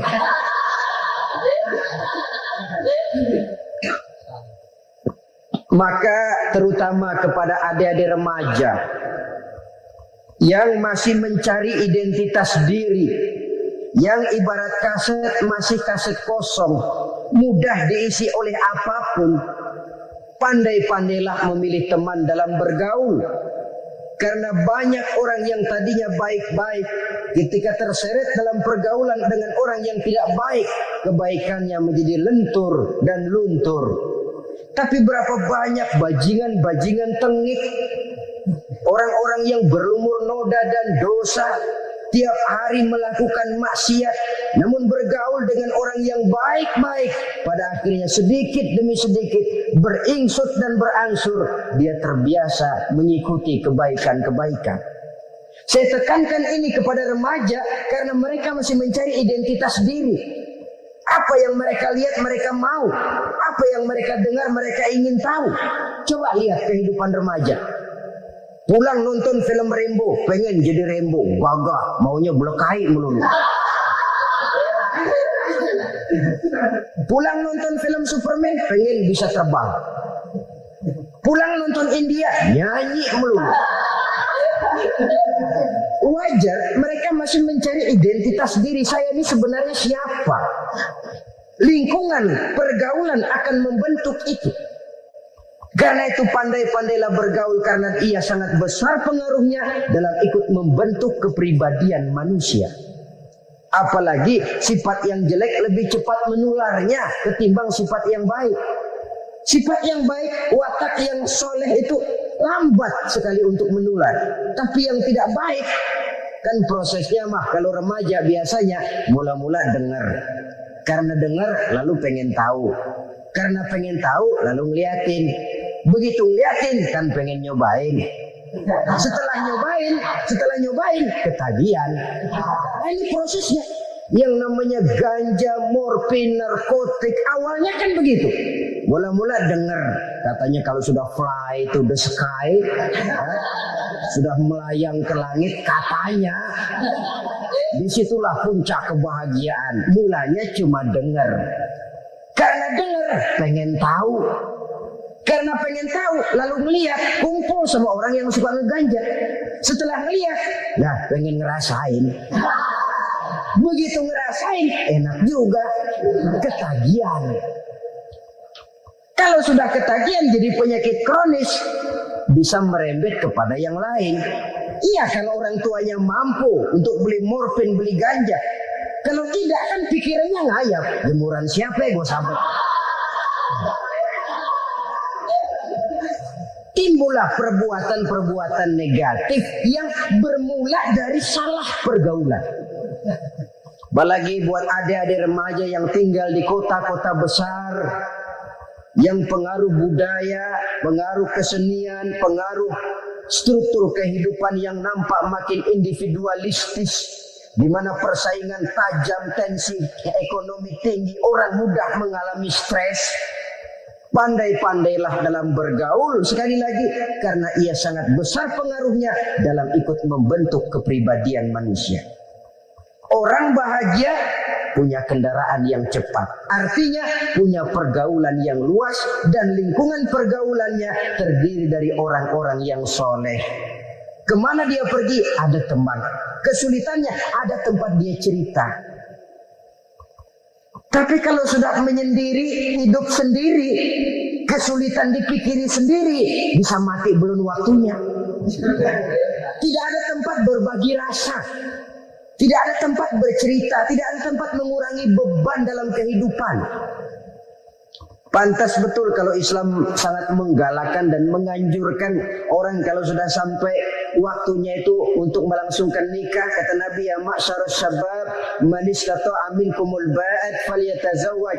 Hai para pemuda, kalau sudah mampu memberi nafkah, kawinlah, nikahlah kamu. Kenapa? Sudah ada teman hidup, tempat berbagi rasa. Kesulitan kalau ada tempat cerita akan lebih ringan ketimbang kita telan sendiri, walaupun bobot kesulitannya sama beratnya. Saudara-saudara kaum muslimin, rahimakumullah. Inilah ciri yang kedua, punya kendaraan biar cepat asal lancar. Kemana kita mau pergi gampang. Dengan kata lain, setelah hati yang luas, pergaulan yang luas. Dua. Yang ketiga sekarang, tanda orang bahagia itu menurut Nabi, misbahun mudhi'un, punya lampu yang terang. Oh, itu enggak problem. Sekarang sudah zamannya listrik masuk desa, Pak. Lampu sudah terang semua. Betul, kalau itu yang dimaksud. Tapi tidak cuma itu. Karena lampu yang dimaksud di sini, lampu yang akan menerangi seluruh perjalanan hidup. Dan perjalanan hidup itu sudah dimulai sejak kita terlahir ke alam ini sampai masuk ke alam barzah, kumpul di padang mahsyar sampai ke akhirat. Lampu yang menerangi itu yang diperlukan. Kalau lampu, katakanlah yang paling top sekarang kan lampu jenis Mercury. Taruhlah itu di rumah kita, dia cuma menerangi rumah kita. Menerangi hati pun tidak sanggup. Bila kita masuk ke alam barzah, alam kubur, sanggupkah si Mercury yang begitu terang menerangi alam barzah kita? Tidak sanggup lagi. Sanggupkah lampu yang ratusan watt, bahkan puluhan ribu watt menerangi kehidupan di padang mahsyar? Tidak akan sanggup lagi. Kalau demikian, yang dimaksud lampu yang terang di sini apa? Tidak lain amal soleh, kebajikan yang kita lakukan dalam hidup. Itu yang akan jadi lampu penerang. Di dunia nama kita akan terang. Jasad kita boleh hancur terkubur tanah, tapi nama kita akan dikenang orang. Begitulah kalau orang meninggalkan kebajikan dalam hidup seperti sekarang. Ribuan orang tiap saat berziarah ke kubur Imam Syafi'i, ke kubur Imam Malik, ke kubur Imam Ghazali, ke kubur orang yang baik-baik, orang yang soleh-soleh. Kebajikannya yang ditinggalkan, yang mengukir namanya dengan tinta emas. Sehingga saudara sudah terbaring di alam kubur, orang lewat, Allah, ini kuburannya Fulan bin Fulan, dulu ini kebaikannya Masya Allah, saya ikut merasakan. Mari kita mampir sebentar, kita Fatihah. Mohon disampaikan Allah pahalanya kepada almarhum. Al-Fatihah. Itu kalau orang baik-baik. Lalu saudara tanya, Pak, orang mati dikirimin Fatihah apa nyampe pahalanya? Saya jawab, kalau saudara nggak percaya, mati dulu dah. Nanti saya Fatihain, tungguin di sana. Umpama nggak sampai, balik lagi kemari. Sekarang ini kan maunya otak-otakan saja. Kalau nggak masuk otak, nggak percaya. Padahal alam gaib itu nggak bisa diotak-otakin. Sama saja dengan saudara pernah dengar cerita kapal tanpa emas tenggelam kan? Pernah nggak? Di mana? Nah, di laut Masa Lembo. Begitu ke Tampung Mas tenggelam, ratusan penumpang itu terjun ke laut, dipermainkan gelombang, berjuang menghadapi maut itu. Orang lagi timbul tenggelam di lautan, dihantam ombak, kita tengokin pakai helikopter. Pak, lagi timbul tenggelam ya? Iya, tolongin. Jangan khawatir Pak nih, saya kirim intan Pak, harganya 10 juta. Kira-kira orang yang timbul tenggelam di laut seneng nggak? Kan mahal toh intan 10 juta. Kenapa dia nggak senang? Karena intan 10 juta dalam kondisi seperti itu tidak sanggup menyelamatkan dia. Dia akan girang kalau dikirimin ban mobil bekas, dikirimin papan terentang atau bambu. Intan yang 10 juta dia nggak girang. Ban mobil bekas yang 1000 perak, tuh pegang, itu yang dia girang betul. Inilah sebabnya Nabi berkata, mal mayyitu fi qabrihi illa kal ghariqil mutaghawwis. Orang yang meninggal di alam kuburnya seperti orang timbul tenggelam di lautan. Yantaziru da'watan min ahli, menunggu doa dari keluarganya yang masih hidup. Duh, bapak saya sudah meninggal, saya sayang benar sama dia. Kirimin kulkas ke kuburannya. Itu sama saja dengan tadi orang tenggelam di lautan dikirimi intan yang harganya 10 juta, tidak sampai. Begitulah kalau kebajikan yang kita tinggalkan dalam hidup, sudah mati pun kubur kita masih diziarahi orang. Tapi kalau jahat yang kita tinggalkan, boro-boro lah orang mau doa lewat dekat kuburan kita juga seram. Tuh bajingan no, dulu mati dipendem di situ tuh. Jangan lewat situ, ntar kesurupan, jangan. Lewat saja orang ngeri. Konon lagi membacakan Fatihah dan mengirimkan doa. Hidup pada hakikatnya adalah kesempatan untuk berbuat baik. Maka sekali kesempatan itu diberikan, manfaatkan dengan sebaiknya. Sebab kesempatan kedua tidak akan pernah ada. Kesempatan berbuat baik di sini, di akhirat sudah pembalasan namanya. Sekali kesempatan itu dicabut, dia tidak akan pernah dikembalikan lagi. Kata Iqbal, hidup tidak mundur ke belakang, Bung. Berhenti diinjak orang, mundur hancur. Tidak ada kata mundur dalam hidup ini. Berhenti diinjak orang, mundur kecebur. Tidak ada kata lain. Harus maju dalam kehidupan, dalam artian yang positif. Hidup adalah kesempatan untuk mengumpulkan kebajikan yang sebanyak-banyaknya. Di situ nilai daripada manusia. Sekarang ini memang nggak kelihatan kok, orang yang banyak pahala sama yang banyak dosa nggak kelihatan kok. Barangkali kalau habis bikin dosa palanya pada benjol, mungkin orang takut sama dosa. Tapi sekarang sama saja, orang yang banyak dosa dengan yang nggak banyak dosa jalan bareng dari belakang sama, nggak kelihatan beda. Tapi ada waktunya di mana pahala memegang peranan, di mana dosa diperlihatkan. Sama saja kalau kita bawa mobil siang, lampu kan nggak begitu berfungsi. Apa lalu bilang, alah ini lampu berat-beratin, copot-copotin aja dah.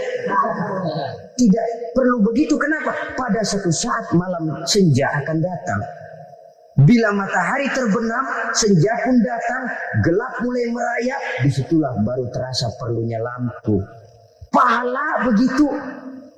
Sekarang orang yang nggak ada pahalanya nggak kelihatan dalam kehidupan. Tapi pada suatu saat senja kehidupan akan datang. Ajal merenggut nyawa, malam merayap, dan hidup mulai diliputi kegelapan di alam barzakh. Dikala itu kalau nggak punya lampu, alangkah malangnya kita.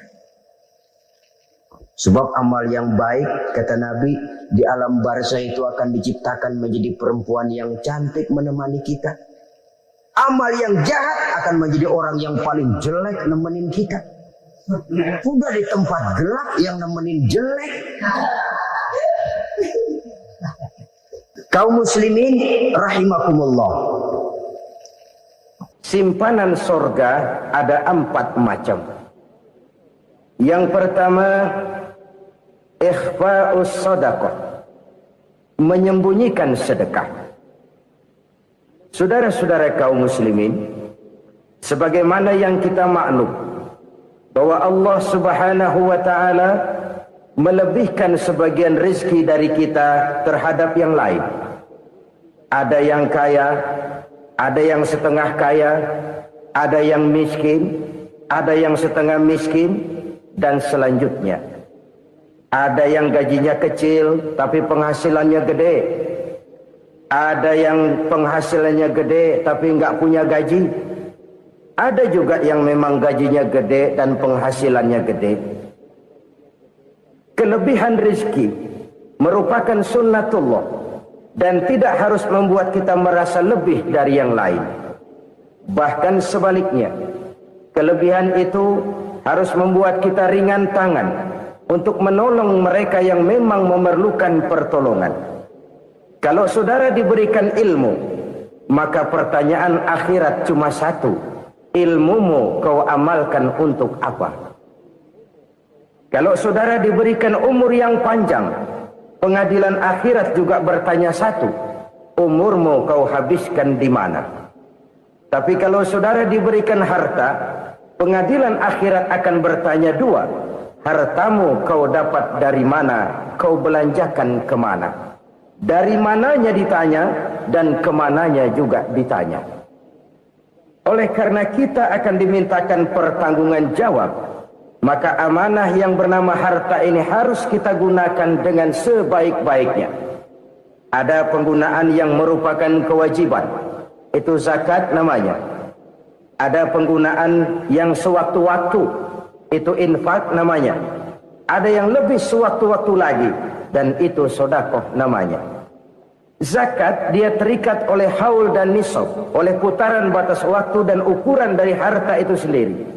Sedangkan infak terikat oleh situasi dan kondisi perekonomian seseorang. Sedangkan sedekah tidak terikat dengan apapun. Dalam kondisi seperti apapun kita bisa melakukan sedekah dengan yang terkecil sekalipun.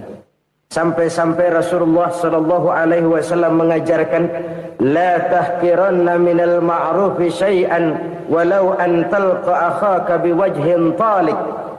Atau ada hadis, tabassumuka fi wajhi akhika laka sedekah. Senyumanmu kepada temanmu adalah sedekah. Jadi untuk melakukan sedekah tidak harus dalam berbentuk uang. Dengan ilmu kita bisa sedekah, dengan tenaga kita bisa bersedekah, dengan pikiran kita bisa bersedekah, bahkan senyum kepada teman itu pun sedekah.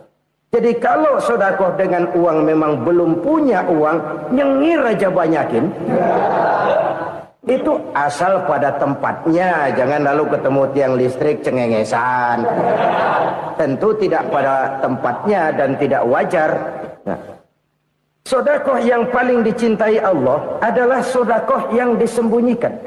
Artinya jauh dari sifat riya. Kan kadang-kadang ada orang sedekah itu disebutkan namanya. Apa tidak bagus? Kalau memang niatnya ikhlas, ya bagus-bagus saja. Untuk memberikan sugesti kepada yang lain. Si Fulan bin Fulan nyumbang sekian, diumumkan. Boleh kalau niatnya untuk memberikan rangsangan kepada yang lain supaya dia menyumbang lebih besar dari orang tadi. Tapi kalau itu mendatangkan riya, maka sedekah yang paling dicintai Allah adalah sedekah yang disembunyikan. Tangan kiri saja tidak tahu apa yang diberikan oleh tangan kanan. Sedekah yang dilakukan dengan ikhlas akan merupakan perbendaharaan surga, tersembunyi dari pandangan orang lain, tidak seorang pun tahu. Karena memang sikap yang baik adalah melupakan kebaikan dan mengingat kesalahan. Itu salah satu ciri orang bahagia. Orang yang selalu mengingat kesalahannya dan berusaha melupakan segala kebaikannya. Kalau dia akan berada kebaikan, dia tidak bisa ikut, dia merasa rugi karena dia merasa belum pernah berbuat baik. Tapi kalau akan melakukan kesalahan baru, dia ingat kesalahan yang sudah-sudah, sehingga terhalang baginya untuk melakukan satu kesalahan baru. Demikianlah saudara-saudara, bahwa Allah melebihkan rizki sebagian kita dari yang lain, agar terjadi tolong-menolong dalam kehidupan ini. Jadi kesenjangan yang nature, kesenjangan yang alami, itu sunnatullah. Ada yang kaya, ada yang miskin, ada yang kelas menengah. Nah, kenapa lalu sekarang kita berusaha mengentaskan kemiskinan? Oleh karena adanya kesenjangan struktural. Kalau yang kaya bisa semakin kaya, kenapa yang miskin tidak bisa naik jadi ikut sedikit kaya? Sebab pada dasarnya Islam adalah agama yang sejak turunnya sudah berupaya memerangi kemiskinan. Bahkan dikatakan kemiskinan itu mendekatkan kepada kekufuran. Orang kalau miskin udah dekat banget sama kafir. Gampang menjadi kafir. Berapa banyak saudara-saudara kita yang oleh karena soal perut, oleh karena soal materi, terpaksa meninggalkan dan menanggalkan akidahnya. Menjual petunjuk yang diberikan Allah dengan kesenangan dunia yang cuma sebentar ini. Na'udzubillah, thumma na'udzubillah. Jadi makin kita sembunyikan satu sedekah, semakin banyak perbendaharaan kita di surga. Sedekah yang paling dicintai Allah adalah sedekah yang disembunyikan. Malahan ada seorang sufi, dia punya kebiasaan kalau pergi sholat Jumat dia bawa uang, itu uang dia taruh di bawah tikar masjid. Dia niat sedekah kepada siapa saja yang nemuin itu duit. Maksudnya apa? Supaya yang nemuin nggak tahu siapa yang punya duit. Demikian dia saking ingin menyembunyikan sedekahnya. Karena sifat riya itu bisa memakan amal kita sendiri. Riya itu termasuk menyebut-nyebut kebaikan kita. Orang yang suka nepuk dada, Sedikit-sedikit ngitungnya kalau enggak gua. Tuh kalau enggak gua tuh. Tuh yang belas itu kalau enggak gua, kalau enggak gua. Iya kalau enggak lu kenapa emang?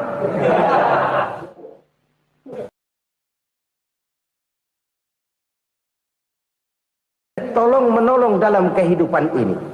Jadi kesenjangan yang nature, kesenjangan yang alami itu sunnatullah. Ada yang kaya, ada yang miskin, ada yang kelas menengah. Nah, kenapa lalu sekarang kita berusaha mengentaskan kemiskinan? Oleh karena adanya kesenjangan struktural. Kalau yang kaya bisa semakin kaya, kenapa yang miskin tidak bisa naik jadi ikut sedikit kaya? Sebab pada dasarnya Islam adalah agama yang sejak turunnya sudah berupaya memerangi kemiskinan. Bahkan dikatakan kemiskinan itu mendekatkan kepada kekufuran. Orang kalau miskin udah dekat banget sama kafir. Gampang menjadi kafir. Berapa banyak saudara-saudara kita yang oleh karena soal perut, oleh karena soal materi, terpaksa meninggalkan dan menanggalkan akidahnya. Menjual petunjuk yang diberikan Allah dengan kesenangan dunia yang cuma sebentar ini. Na'udzubillah, thumma na'udzubillah. Jadi makin kita sembunyikan satu sedekah, semakin banyak perbendaharaan kita di surga.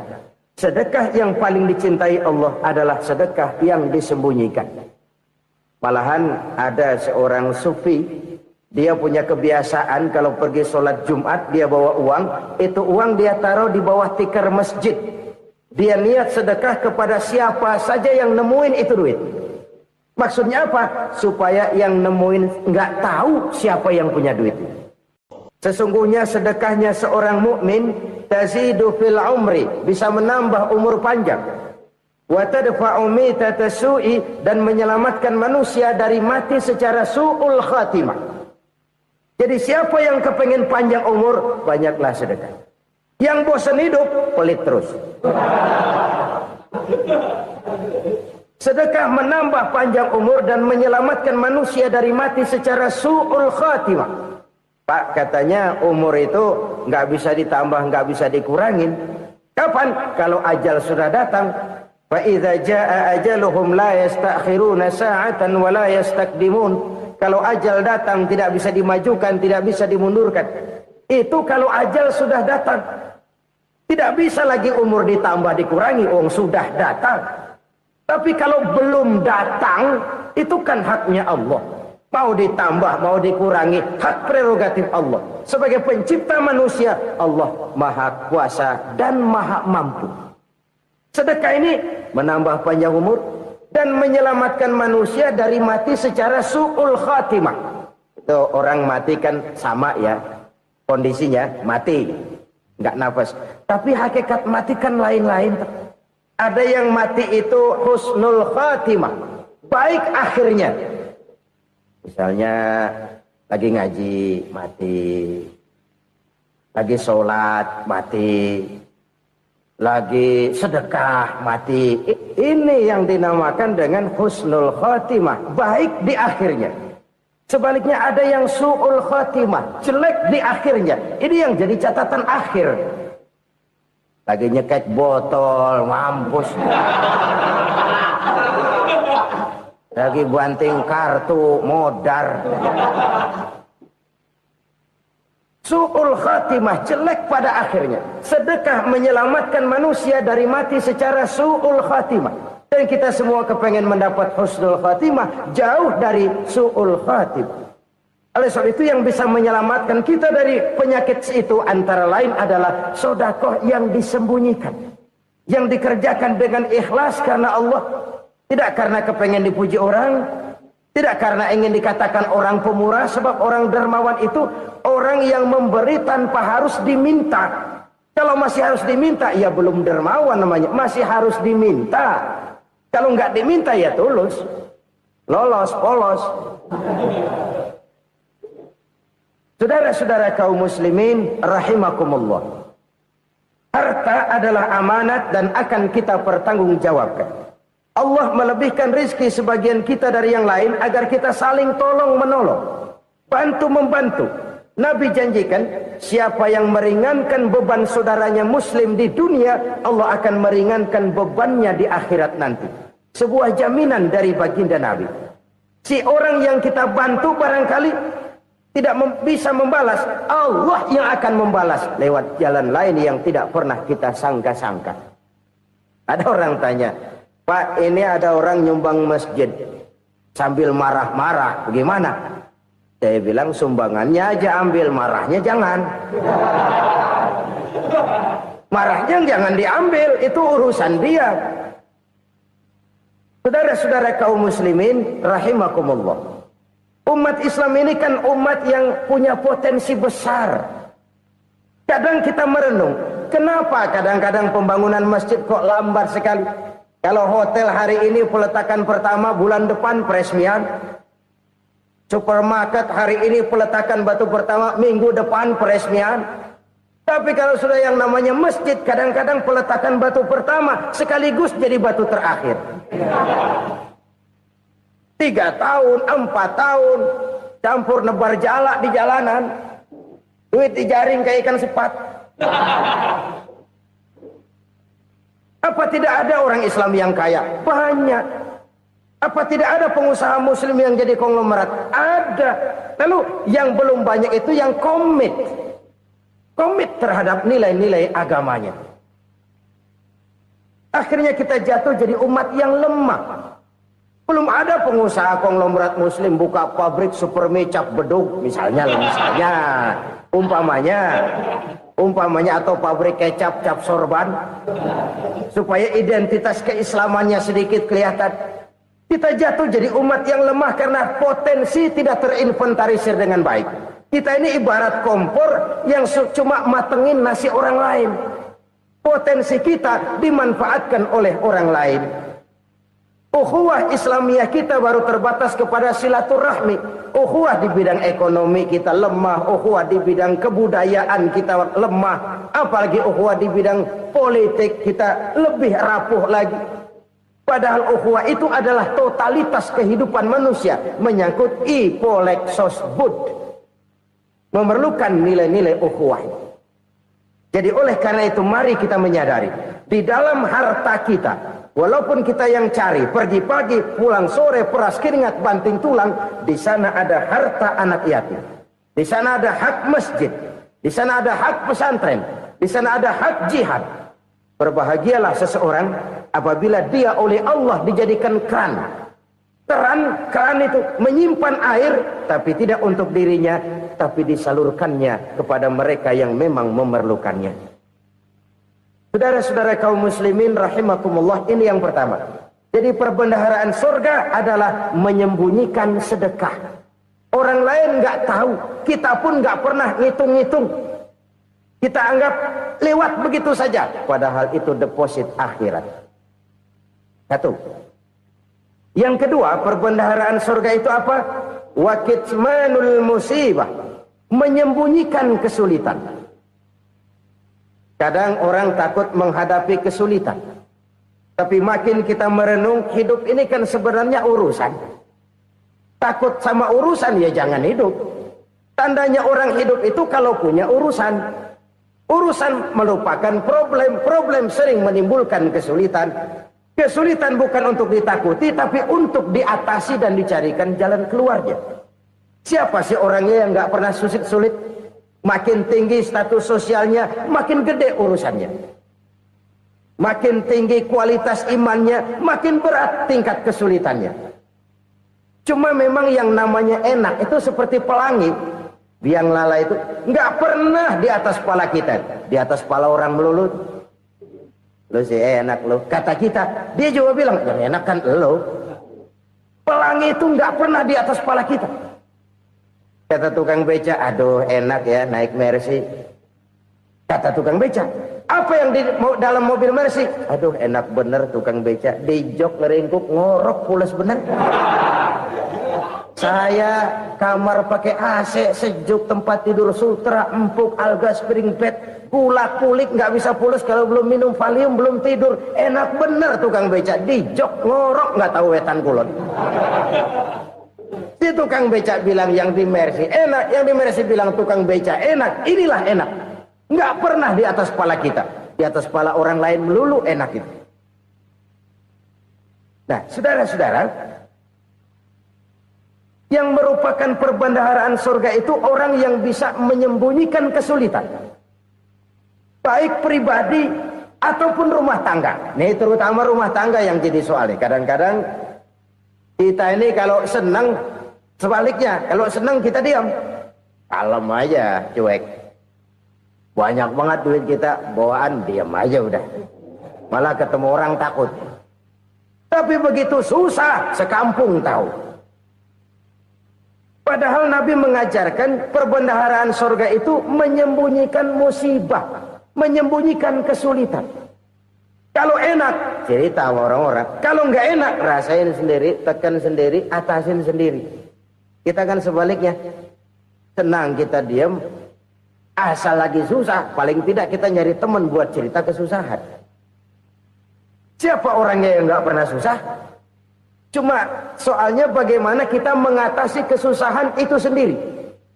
Begitu juga misalnya kalau orang sudah berumah tangga, itu orang tuanya harus menjadi tempat dia cerita yang enak-enak saja. Yang nggak enak rasain berdua, selesaikan berdua, atasin berdua. Jangan dibalik. Asal senang diam, giliran susah saja. Maknya laporan. Terbalik. Bisa menjaga security informasi. Maka nama bayam keluar diam. Malah seluitan. Enak amat lo makan daging ayam. Security informasi. Saudara-saudara kaum muslimin rahimakumullah. Ujian yang terberat itu yang pernah diberikan kepada para nabi, para rasul, para aulia, para ulama, makin tinggi